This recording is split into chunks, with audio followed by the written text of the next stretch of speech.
दोस्तों 17 सितंबर को कुछ लोग मराठवाड़ा लिबरेशन डे मनाते हैं तो कुछ लोग प्रधानमंत्री मोदी जी का जन्मदिन मनाते हैं। पर पिछले साल तो कमाल ही हो गया। पिछले साल हमारे देश के युवाओं ने 17 सितंबर को सोशल मीडिया पे नेशनल अनएम्प्लॉयमेंट डे मतलब राष्ट्रीय बेरोजगारी दिवस मनाया। और 2 हफ्ते पहले इन्हीं युवाओं ने मोदी रोजगार दो, मोदी जॉब दो ये ट्विटर पे ट्रेंड करवा दिया। तो आखिर बार बार हमारे देश का यूथ एकदम से सोशल मीडिया पे बेरोजगारी के खिलाफ हावी क्यों हो जाता है और सरकार से जॉब की मांग क्यों करने लगता है? तो दोस्तों आज हम लेंगे हमारे प्यारे भारत के बेरोजगारी का हालचाल, तो बने रहिए स्मार्टन्स पे। सबसे पहले हम जानने की कोशिश करेंगे कि आखिर बेरोजगार कौन होता है। तो दोस्तों कुछ दिन पहले हमारे हेल्थ मिनिस्टर डॉक्टर हर्षवर्धन जी ने कहा है कि भारत में हर साल 1.2 करोड़ लोग वर्किंग पॉपुलेशन का हिस्सा बन रहे हैं। वर्किंग पॉपुलेशन मतलब जो लोग काम कर सकते हैं, मतलब 15 से लेकर 59 उम्र के बीच के लोग। और इसी वजह से हमारे देश के लगभग 2/3 लोग इस वर्किंग एज में आते हैं। पर दोस्तों ऐसा नहीं है कि ये जो 15 से लेकर 59 एज ग्रुप के जो लोग हैं उन सभी को ही एम्प्लॉयमेंट चाहिए। उनमें से कुछ ही लोग हैं जो काम करना चाहते हैं और ऐसे लोग आते हैं लेबर फोर्स पार्टिसिपेशन रेट के अंदर। और इंडियन गवर्नमेंट के हिसाब से भारत का लेबर फोर्स पार्टिसिपेशन रेट 40% है। मतलब अगर 15 से लेकर 59 साल के बीच भारत में बस 100 लोग हैं तो उन 100 में से केवल 40 ही लोग हैं जो असल में काम करना चाहते हैं। अब उन 100 में से बचे हुए जो 60 लोग हैं उनमें से कुछ लोग अपना बिजनेस खोलेंगे, कोई सब्जियां बेचेगा तो कोई खेती करेगा तो कोई अपनी एजुकेशन परस्यू करेगा। तो दोस्तों हमारे देश में जो अनएम्प्लॉयमेंट रेट निकालते हैं वो इन 40% में से ही निकालते हैं जिनको जॉब चाहिए। तो ये चाट की रेडी लगाने वाले, सब्जी बेचने वाले, ये ना ही एम्प्लॉयमेंट रेट में आते हैं और ना ही अनएम्प्लॉयमेंट रेट में, क्योंकि वो इन 40% का हिस्सा ही नहीं होते। तो दोस्तों बेरोजगार का मतलब जिसकी उम्र 15 से लेकर 59 साल के बीच में है और वो काम करना चाहता है पर उसको कोई काम ही नहीं मिल रहा हो। और दोस्तों ये अच्छा है कि हमारे देश में ऐसी काम करने की इच्छा रखने वाले लोग बस 40% ही है। अगर ये बाकी देशों की तरह 60 से लेकर 70% होते तो सोचिए बेरोजगारी की हालत क्या होती। तो दोस्तों अगर हम पिछले 2 साल के अंदर अनएम्प्लॉयमेंट रेट की बात करें तो आप देख सकते हैं कि जनवरी 2019 से हमारे देश की अनएम्प्लॉयमेंट रेट 6% के ऊपर ही है। और जनवरी 2020 और जुलाई 2000 के बीच में ये इतनी बड़ी बड़ी बिल्डिंग्स इसलिए दिख रही है क्योंकि हमारे पूरे देश में लॉकडाउन था। और आपको तो पता ही है कि लॉकडाउन में जिनके पास जॉब थी वो भी चली गई और ऐसे करके हमारे देश में टोटल 41 लाख युवाओं की जॉब चली गई। और ये बस हमारे इंडिया में नहीं हुआ, इसका असर तो पूरे वर्ल्ड में हुआ है। तो इस साल का डेटा हम कंसीडर ना ही करें तो अच्छा होगा। तो दोस्तों अब अगर 2017 से लेकर 2019 तक की बात करें तो इन 2 सालों में हमारी अनएम्प्लॉयमेंट रेट लगभग डबल हो चुकी है। इन 2 सालों के अंदर अप्रैल 2019 में हाईएस्ट अनएम्प्लॉयमेंट रेट 7.6% थी और इन्हीं 2 सालों में हमें लगभग 15% अनएम्प्लॉयमेंट रेट का इंक्रीमेंट दिखा 20 से 24 साल के यूथ के अंदर। और दोस्तों अक्सर लोगों को लगता है कि अगर एजुकेटेड हो तो जॉब तो पक्की है, पर इस बात को भी 2017-18 के अनएम्प्लॉयमेंट रेट ने गलत साबित कर दिया, क्योंकि मई अगस्त 2017 में ग्रेजुएट्स की अनएम्प्लॉयमेंट रेट थी 10.39% और वो बढ़कर 2018 में हो गई 13.17%। और दोस्तों इसका एक कारण भी हो सकता है कि लोगों के पास स्किल्स की कमी है। जैसे यूनेस्को ने भी कहा है कि 2030 तक इंडिया में लगभग 31 करोड़ ग्रेजुएट्स होंगे, पर उसमें से आधे लोगों के पास भी जॉब करने के लिए लगने वाली स्किल नहीं होगी। और दूसरा कारण हो सकता है कि इंडिया में जॉब्स की कमी होना, मतलब हो सकता है कि लोगों के पास टैलेंट या स्किल तो है पर मार्केट में जॉब्स ही ना हो। और दोस्तों गवर्नमेंट के नेशनल करियर सर्विस पोर्टल के अकॉर्डिंग फिलहाल इंडिया में 1 करोड़ से भी ज्यादा लोग हैं जिनको जॉब की जरूरत है या फिर वो जॉब ढूंढ रहे हैं। दोस्तों 2016-17 में 407.3 मिलियन लोग इंडिया में एम्प्लॉयड थे।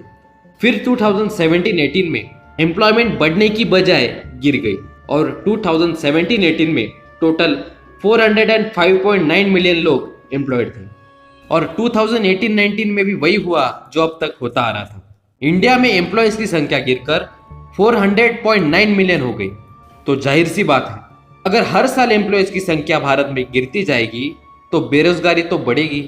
तो दोस्तों, आज अगर बेरोजगारी का मुद्दा उठाया जाए तो लोग कहते हैं कि कोविड-19 की वजह से इंडिया में बेरोजगारी बढ़ी है। हाँ, ये बात बिल्कुल सही है, पर एक्चुअली बेरोजगारी बढ़ने की शुरुआत तो 2016 से ही हो गई थी। और अगर अब गवर्नमेंट जॉब्स के वैकेंसीज की बात करें तो सबसे पहले अगर यूपीएससी सीएससी जो सिविल सर्विसेज की एग्जाम है उसकी बात करें तो दोस्तों आप देख सकते हैं कि हर साल वैकेंसीज कैसे कम होती जा रही है, उसके बावजूद कि एपेड होने वाले स्टूडेंट की संख्या साल दर साल बढ़ती जा रही है। और दोस्तों यही हाल एसएससी सीजीएल और एसएससी सीएचएसएल एग्जाम का भी है। आप देख सकते हैं कि वैकेंसीज हर साल कैसे कम होती जा रही है। और रेलवे एग्जाम्स को देखें तो दोस्तों लगभग 2 करोड़ से भी ज्यादा लोगों ने 90,000 जॉब्स के लिए एग्जाम का फॉर्म भरा था, पर सरकार ने रिजल्ट डिक्लेयर करने में ही देर कर दी। फिर बेचारे कैंडिडेट को ट्विटर के मैदान में उतरना पड़ा और तब जाकर रिजल्ट डिक्लेयर हुआ। और दोस्तों इंडियन रेलवेज में जितनी रिटायरमेंट्स हुए हैं उनके जगह पे उतनी वैकेंसीज भी नहीं लाई गई है। अगर आप बाकी गवर्नमेंट एग्जाम्स को देखें तो उनमें भी वैकेंसीज का लगभग यही हाल है। देखिए दोस्तों, मुझे इस डेटा से किसी गवर्नमेंट जॉब सीकर को डीमोटिवेट नहीं करना है, पर जो एक्चुअल डेटा है वो बाहर आना जरूरी है ताकि वो लोगों तक पहुंचे और उस पर कुछ काम हो। इस साल बजट में गवर्नमेंट ने कहा है कि वो 1.4 लाख जॉब्स गवर्नमेंट डिपार्टमेंट्स पे मार्च 2021 तक लाएंगे। मतलब 2019 से लेकर मार्च 2021 तक लगभग 1.4 लाख जॉब्स लाई जाएंगी। और दोस्तों जो हमारा इस साल बजट लाया गया है वो इंडिया में बेरोजगारी कम करने के लिए सफिशिएंट नहीं है और इस बजट में इंडिया में जॉब्स बढ़ाने पर फोकस नहीं किया गया है। ऐसा मेरा नहीं, एक्सपर्ट्स का कहना है। हमारे फॉर्मर प्राइम मिनिस्टर और इकोनॉमिस्ट मनमोहन सिंह जी ने भी कहा है कि भारत में अनएम्प्लॉयमेंट बढ़ने का कारण डीमोनेटाइजेशन है। और इंडियन एक्सप्रेस ने भी कहा है कि आज जीडीपी का घटना नहीं बल्कि अनएम्प्लॉयमेंट इंडिया में सबसे बड़ा इश्यू और सबसे बड़ा चैलेंज है। अब हम बात करेंगे कि 2 हफ्ते पहले हमारे युवकों ने लगभग 60 लाख ट्वीट करके हैशटैग मोदी रोजगार दो और मोदी जॉब दो का जो ट्विटर पे सैलाब लाया था, उसके पीछे का मेन रीजन क्या है। तो दोस्तों ये मेनली एसएससी से परेशान स्टूडेंट्स है। एसएससी मतलब स्टाफ सिलेक्शन कमीशन। ये कमीशन हर साल ग्रुप बी और ग्रुप सी के पोस्ट के लिए एग्जाम कंडक्ट करती है। मतलब अलग अलग गवर्नमेंट ऑर्गेनाइजेशंस जैसे सीबीआई, आईबी, इनकम टैक्स वगैरह वगैरह। तो दोस्तों कैंडिडेट्स का ये कहना है कि एग्जाम टाइम पर नहीं होते और जब होते हैं तो रिजल्ट टाइम पर नहीं आता। और जैसा कि मैंने आपको बताया, कैंडिडेट्स ये भी कह रहे हैं कि गवर्नमेंट साल दर साल वैकेंसीज कम करते जा रही है। तो दोस्तों मोटा मोटी कैंडिडेट्स का ये कहना है कि एसएससी का जो सिस्टम है या जो प्रोसेस है उसी में गड़बड़ है। जैसे देखिए ना, 2017 में जिन स्टूडेंट्स ने एग्जाम क्लियर किया था उनमें से एक को भी जॉब नहीं दी गई थी। फिर 10,000 से ज्यादा स्टूडेंट्स ने दिल्ली में प्रोटेस्ट किया कि हमने अब तो एग्जाम भी क्लियर कर दिया, अब तो जॉब दे दो। कभी कभी एसएससी के द्वारा एग्जाम कैंसिल करके दूसरी डेट दी जाती है, तो फिर कभी सर्वर खराब हो जाता है। तो जो बेचारा कैंडिडेट इस एग्जाम की सालों से प्रिपरेशन कर रहा हो वो तो एप्लीकेशन फॉर्म भी नहीं भर पाता। और दोस्तों ये एसएससी वाला इशू इसलिए इतना सामने आया है क्योंकि एसएससी सीजीएल 2019 के एग्जाम 15th, 16th और 18th नवंबर 2020 को कंडक्ट किए गए और अब एसएससी कह रहा है कि 18th नवंबर वाला पेपर आसान था 15th और 16th नवंबर से। और इसीलिए जिन स्टूडेंट्स ने 18th नवंबर को पेपर दिया था उनके 80 से 100 मार्क्स काट लिए जाएंगे और जिन्होंने 15th और 16th नवंबर को पेपर दिया था उनके 30 से 80 मार्क्स बढ़ा दिए जाएंगे। और इस नॉर्मलाइजेशन के चक्कर में जिसने 18th नवंबर को पेपर दिया था उसका तो नुकसान हो गया। तो दोस्तों अगर एसएससी ने ही पेपर बनाया था तो पहले ही सेम लेवल का बना लेते। पेपर होने के बाद एसएससी कहता है कि एक पेपर आसान था और 2 पेपर टफ थे। तो इसका एक ही सॉल्यूशन है कि सरकार ने एसएससी को एक नया स्ट्रक्चर देना चाहिए, कुछ नए रिफॉर्म्स लाने चाहिए ताकि स्टूडेंट्स की ऐसी हालत ना हो। पर दोस्तों स्टूडेंट्स की इस ट्विटर मुहिम में एक बात जरूर देखने को मिली कि उनके एजुकेटर्स ने उनका खूब साथ दिया।